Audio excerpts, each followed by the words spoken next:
오늘 함께 말라기 3장의 말씀을 잠시 묵상하겠습니다. 어제 나눴던 말라기 2장에서는 하나님께서 복을 저주가 되게 하겠다 하신 경고의 말씀을 주셨다면, 오늘 말라기 3장의 말씀은 다시 하나님께 복을 얻는 길이 무엇인지를 가르쳐 주고 계신 말씀이라고 할 수 있습니다.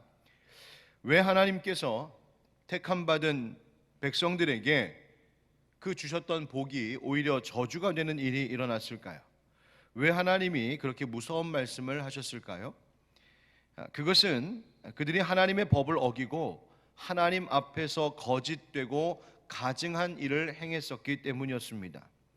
또 그런 죄로 인하여 그 죄를 여전히 가지고 있는 상태로 하나님께 드리는 그들의 봉헌, 번거롭다, 귀찮다, 뭐 이렇게 해도 되겠지, 마음 다하지 않고 대강 하나님 앞에 올려드렸던 그 봉헌, 하나님이 받을 수 없다, 받지 않겠다 외면하실 때 백성들이 마음속에 아니 나에게, 우리에게 왜 이러한 눈물이 있어야 합니까? 왜 이러한 시련이 있어야 합니까? 하면서 자신들의 죄를 정작 깨닫지 못하는 그 영적인 무지함 때문에 복이 저주가 되는 일이 있을 것을 말씀하셨습니다. 급기야 그 죄악 가운데 있었던 이스라엘 백성들은 정의의 하나님이 어디 계시냐 의심과 불신을 가지기까지 했습니다. 바로 이런 저들의 태도가 복을 저주가 되게 했던 것입니다. 반면 오늘 우리가 함께 읽은 말라기서 3장 말씀에는 하나님께서 다시 복을 얻을 수 있는 비결을 우리에게 말씀해 주고 계신데, 오늘 이 새벽에 하나님 그 말씀 우리 귀 기울여 듣고 들은 대로 실천하고 행함으로 모든 성도님들이 복된 삶을 살아가는 인생 되기를 우리 주 예수 그리스도의 이름으로 소망하고 또 축원드립니다. 첫 번째는 심판과 구원의 하나님을 경외해야 한다고 말씀하십니다. 1절 말씀에 이런 말씀이 있습니다. 만군의 여호와가 이르노라, 보라 내가 내 사자를 보내리니 그가 내 앞에서 길을 준비할 것이요 또 너희가 구하는 바 주가 갑자기 그의 성전에 임하시리니 곧 너희가 사모하는 바 언약의 사자가 임하실 것이라. 아멘. 하나님께서 말씀하십니다. 내가 나의 사자를 보내겠다. 그런데 왜 보내시는가 봤더니 그가 내 앞에서 길을 준비할 것이다. 그러니까 하나님 말씀하시는 겁니다. 내가 가는 길에 나를 위하여 준비할 사자를 보내겠다. 하나님께서 그 길을 가시고 하나님께서 우리 가운데 오시겠다 하시는 겁니다. 여러분, 이 말씀에서 우리가 주목할 것이 뭐냐면, 구약시대의 하나님께서는 많은 선지자들을 이 땅에 하나님 백성들에게 보내셔서 그 선지자들을 통하여 하나님의 말씀을 듣게 하시고 전해주셨습니다. 대언하게 하셨어요. 심판의 말씀도, 회복을 약속하시는 구원의 말씀도 하나님께서 선지자들을 통하여 선지자들 이 땅에 보내심으로 하나님의 말씀을 전해 주셨습니다. 그런데 이제 이 구약의 마지막 책인 말라기서에서는 하나님 뭐라고 지금 하시는 겁니까? 이제는 더 이상 선지자를 보내는 것이 아니라 내가 직접 이 길을 갈 것이고 내가 직접 너희에게 찾아갈 것이라고 말씀하고 계십니다. 그래서 그 길을 예비할 사자를 내가 미리 보내겠다 하시는 겁니다. 그래서 하나님께서 이 땅에 직접 오셔서 뭘 하실까? 하나님의 백성들이 복을 저주가 되게 그렇게 자초했던 그 죄악된 일들, 특별히 우리가 앞에 말라기서에서 보았던 제사장과 레위인들, 그 영적 종교적 지도자들을 하나님께서 새롭게 하시고 하나님이 친히 이 백성 이 땅에 새로운 지도자, 새로운 왕이 되어주시겠다고 말씀하시는 겁니다. 여러분, 하나님께서 직접 이 땅에 오시겠다 하신 그 약속의 말씀이 이루어졌습니까? 아직 이루어지지 않았습니까? 예? 이루어졌습니다. 누구를 통하여? 예수 그리스도를 통하여. 그리고 그 예수 그리스도에 앞서 보내시겠다는 사자는 그럼 누구였을까요? 세례 요한과 같은 인물을 통하여 하나님께서 그 길을 예비하셨던 것입니다. 그래서 5절 말씀에 보면 하나님께서 심판하러 오시겠다 하시며 여러 부류의 사람들이 나오는데요, 어떤 사람들이 나오는지 보십시오. 점치는 사람, 간음한 사람, 거짓 맹세하는 사람, 그 고용한 품꾼을 억울하게 하는 사람, 또 과부와 고아를 압제하는 사람, 나그네를 억울하게 하는 사람, 그리고 하나님을 경외하지 않는 사람, 총 7가지의 부류가 나옵니다. 바로 그들에게 하나님께서 오셔서 증언하시겠다, 즉 그들을 심판하시겠다 하시는 말씀입니다. 그런데 이 7가지의 죄악이 나오는데 결국 이 7가지의 죄악 가운데 그 앞에 6가지의 모습은 마지막 7번째 하나님을 향한 경외심이 없는 바로 그것에서부터 비롯된 것이라고 다 말할 수 있습니다. 하나님을 경외할 줄 모르는 자들, 하나님을 향한 경외심, 하나님을 기억하지 않는 자들을 하나님 심판하시겠다고요. 하나님 왜 이런 사람들 심판하시려고 하실까요? 하나님 백성들을 다시 회복시키시기 위함입니다. 6절 같이 읽겠습니다. 6절 시작. 나 여호와는 변하지 아니하나니 그러므로 야곱의 자손들아 너희가 소멸되지 아니하느니라. 아멘. 하나님께서 반드시 하나님의 백성들을 구원하시고 보호하실 것이다 말씀하십니다. 어떻게 할 때? 하나님을 경외하는 마음을 가질 때 말입니다. 여러분, 하나님은 우리를 심판하실 하나님이시오 또 구원하시기도 하시는 살아계신 하나님이신 줄 믿습니다. 하나님은 이 땅 가운데 오셔서 우리와 함께 하시겠다라고 하는 약속을 예수 그리스도를 통하여서 그 약속을 이루시고 예수님 승천하신 이후에도 하나님의 영신 성령님 우리 가운데 보내주셔서 지금도 우리와 함께하고 계신 하나님이심을 믿습니다. 그리고 장차 다시 오시겠다고 하신 그 약속을 이루실 신실하신 하나님이심도 믿습니다. 따라서 우리에게 있는 저주가 다시 복이 되게 하고 우리가 그 복을 지키며 살아갈 수 있는 그 비결, 그 길이 무엇인가? 우리를 심판하기도 하시고 우리를 구원하시기도 하시고 우리에게 주신 그 약속을 반드시 지키시며 지금도 우리와 함께하고 계신 임마누엘의 하나님, 그 하나님을 경외하고 그 하나님을 의지하는 삶이 바로 인생의 저주를 복되게 하는 비결임을 말씀하고 계십니다. 여러분, 심판하신 하나님을 향한 두려움이 있으십니까? 하나님의 구원에 대한 감사와 감격, 그 소망함이 있습니까? 여러분, 우리의 마음 가운데 바로 그와 같은 하나님을 신뢰하고 경외할 줄 아는 그 마음을 회복하는 우리 모든 성도님 되시기를 예수님 이름으로 축원드립니다. 그렇다면 하나님을 경외하는 것은 어떠한 삶의 실천으로 나타날 수 있을까? 바로 여기에 두 번째 비결을 하나님 말씀하시는데 그것은 하나님께 드리는 물질에 있어서 정직해야 한다고 말씀하고 계십니다. 7절 말씀에 읽어보면 하나님께서 백성들에게 돌아오라 말씀하십니다. 내게로 돌아오라. 그랬더니 이 백성들이 그제서야 하나님께 묻습니다. 하나님, 우리가 하나님께 돌아가겠습니다. 그런데 어떻게 해야 하나님께 돌아가는 것입니까? 오늘 우리 말씀의 표현으로 옮기자면 하나님, 어떻게 하면 우리의 인생 가운데 있는 저주와 같은 일들, 나를 힘겹게 하는 그 모든 일들이 복이 되도록 바꿀 수 있습니까? 라고 하나님께 묻습니다. 그러자 하나님께서 하나님께로 돌아오는 길, 저주가 복이 되게 하는 그 길을 가르쳐 주십니다. 우리 8절부터 10절까지 조금 길지만 한 번 더 그 말씀의 의미를 좀 생각하면서 같이 읽어보겠습니다. 시작. 사람이 어찌 하나님의 것을 도둑질하겠느냐? 그러나 너희는 나의 것을 도둑질하고도 말하기를 우리가 어떻게 주의 것을 도둑질하였나이까 하는도다. 이는 곧 11조와 봉헌물이라. 너희 곧 온 나라가 나의 것을 도둑질하였으므로 너희가 저주를 받았느니라. 만군의 여호와가 이르노라. 너희의 온전한 11조를 창고에 들여 나의 집에 양식이 있게 하고 그것으로 나를 시험하여 내가 하늘문을 열고 너희에게 복을 쌓을 곳이 없도록 붙지 아니하나 보라. 아멘. 저 거기에 11조와 봉헌물에 대하여 하나님 말씀하십니다.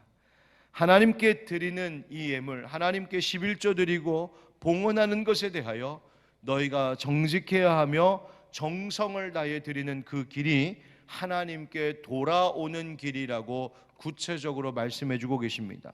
왜냐하면 우리가 드리는 그 물질은 사실 처음부터 하나님의 것이었기 때문이요, 그것을 하나님께 드리지 않을 때 그것이 도둑질이라고 분명히 말씀하고 계시기 때문입니다. 여러분 11조 하고 계십니까? 또 여러분 하시는 11조 생활 온전한 11조입니까? 우리 성도님들이 11조를 왜 어려워할까? 왜 이렇게 부담스러워할까? 생각해 보면 몇 가지 분명한 이유가 있습니다. 당연히 그 첫째는 물질, 돈이 아깝기 때문입니다. 이것 있으면, 이거 안 내면 우리가 생활이, 내 가정이 조금 더 편안해질 수 있는데, 내 자식에게 고기 한 그릇이라도 더 먹일 수 있을 것 같은데 라고 하는 물질에 대한 아까움 때문입니다. 또 하나는 아니 이렇게 큰 것을 하나님 앞에 어떻게 드려? 이 돈은 내 것이라고 하는 생각입니다. 그런데 그것은 착각입니다. 또 한 가지 구약의 율법이라고 생각하기 때문에 그렇습니다. 율법, 구약의 이야기를 왜 이제 와서 지금까지 지켜야 하는 거야? 또 어떤 성도님들은 신앙생활 한 지 얼마 되지 않아 11조가 무엇인지 잘 모르고, 또 신앙생활 오래 했지만 11조가 얼마나 중요한 것인지를 잘 몰라서 그렇게 못하고 계신 분도 계실 줄 압니다. 만약 여러분들이 잘 몰라서 11조를 못하고 계셨다면 잘 가르치지 않은 목사의 문제입니다. 그런데 알면서도 하지 않으셨다면 아직 믿음이 충분히 자라지 못하셨거나 참된 신앙으로 성장하지 못했기 때문이라고 말씀드려야겠습니다. 여러분, 이 돈, 재물의 문제 앞에, 물질 문제 앞에 하나님 앞에 정직하셔야 합니다. 구약의 율법이라고 해서 11조를 회피할 수 없습니다. 그것은 안 드리려고 하는 변명에 불과합니다. 예수님은 구약의 율법 지키지 않아도 된다고 말씀하신 적 없습니다. 오히려 예수님은 그 율법을 완전하게 하시기 위하여 오셨다 하셨습니다. 그리고 예수님 분명히 말씀하시기를 이것도 하고 저것도 해야 한다고 말씀하셨습니다. 즉 하나님 앞에 11조 드리고 봉헌하는 것도 최선을 다해야 하고, 내 마음과 정성, 내 중심으로 하나님 앞에 헌신하고 이웃을 사랑하는 일도 다 해야 한다고 말씀하셨어요. 11조는 하나님께서 나에게 주신 수입의 10분의 1을 하나님 앞에 드리는 것입니다. 즉 10분의 9를 나에게 먹게 하시고 10분의 1을 하나님께 드리라고 하신 겁니다. 꼭 이럴 때 묻는 분들 계세요. 목사님, 세금 떼고 10분의 1 계산해야 됩니까? 세금 떼기 전에 10분의 1을 계산해야 됩니까? 여러분 그거 왜 물어보십니까? 어떻게 하면 덜 드릴 수 있을까 싶은 계산 때문은 혹시 아니신가요? 여러분 하나님 주신 마음의 평안대로 하셔야 합니다. 하나님 앞에 부끄럽지 않은 자세로 해야 한다는 말입니다. 여러분 하나님께 드리는 그 10분의 1, 하나님 그것 없으면 못 사실까요? 하나님 그 10분의 1 죄다 모아다가 그걸로 잡수시는 걸까요? 천만에요. 하나님 우리가 드리는 것 없어도, 내가 드리는 것 없어도 하나님만으로도 충분하신 분이십니다. 그런데 왜 일을 하나님 받으시길 원하실까요? 바로 그것이 우리의 신앙의 고백이 되기 때문에 그렇습니다. 이것이 누구의 것인지를 고백하는 것입니다. 이것이 하나님의 것입니다. 내 모든 것이 다 하나님이 주인 되십니다. 내가 하나님의 것 도둑질하지 않겠습니다 하는 것 때문입니다. 그렇게 하나님이 나의 주인 되심을 고백하는 이 신앙의 고백으로 드리는 10분의 1이 결국 천국의 씨앗이 되어서 하나님께서는 그것을 다시 키워 우리에게 다시 10분의 9를 주시는 놀라운 일들이 우리 가운데 일어난다는 것입니다. 여러분 아무리 배가 고파도 씨로 뿌릴, 파종해야 될 씨종자까지 먹어치우는 어리석은 농부는 없습니다. 우리가 아무리 배고파도 하나님 앞에 10분의 1은 정직하게 드리셔야 합니다. 그래서 하나님을 기만하였던 아나니아와 삽비라 부부와 같이 하나님을 진노케 하는 일이 없어야 합니다. 10절 말씀에 보면 분명히 뭐라고 하셨냐면 온전한 11조라고 말씀하십니다. 자, 그렇다면 여러분 온전한 11조가 있다는 말은 어떤 11조도 있다는 말일까요? 예? 온전한 11조가 있다는 말은 온전하지 않은 11조도 있다는 말이에요. 11조를 드리지만 그 11조가 온전치 않은 경우가 있습니다. 부족하게. 내가 온전히 다 11조 내 수입의 10분의 1을 다 드릴 수 없으니까 그냥 그러기는 좀 너무 아깝고 너무 큰 것 같고, 그러니까 한 이 정도로 그냥 정해서 요 선에서 매달 드리면 되겠지. 여러분, 그것은 내가 하나님 앞에 작정하여 드리는 월정 헌금입니다. 그래서 온전한 11조 아니에요. 예전에 우리 선생님 목사님께서 11조에 대해 설교하실 때 이렇게 말씀하시는 것을 들었습니다. 우리가 생활의 11조도 합니다. 생활의 11조라고 표현하는 것은 뭐냐면, 배우자가 믿지 않을 때 사실 11조 온전히 한다는 거 정말 어려운 일입니다. 늘 그것이 갈등이 됩니다. 그래서 믿지 않는 배우자 때문에 내가 다 11조를 할 수는 없지만 내가 쓰는 생활비 가운데에 10분의 1을 떼어 하나님 앞에 바치는 것, 그렇게라도 여러분 시작하셔야 됩니다.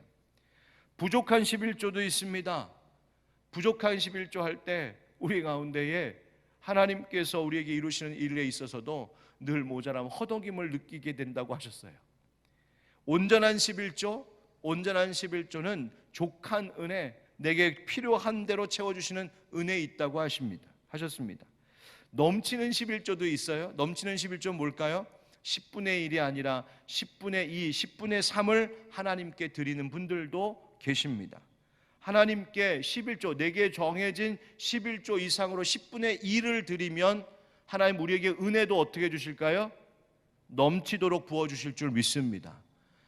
우리 어른 목사님들이 이런 말씀해 주시면, 아이고 또 교회가 어려운가? 왜 이렇게 또 헌금 얘기하시는가? 그런 어리석은 생각을 제가 가질 때도 있었습니다. 그러나 아니요, 살면서 하나님 앞에 21조의 부분에 있어서 정확하고 온전하게 할 때 하나님께서 채워주시는 것 평생 경험하며 살았습니다.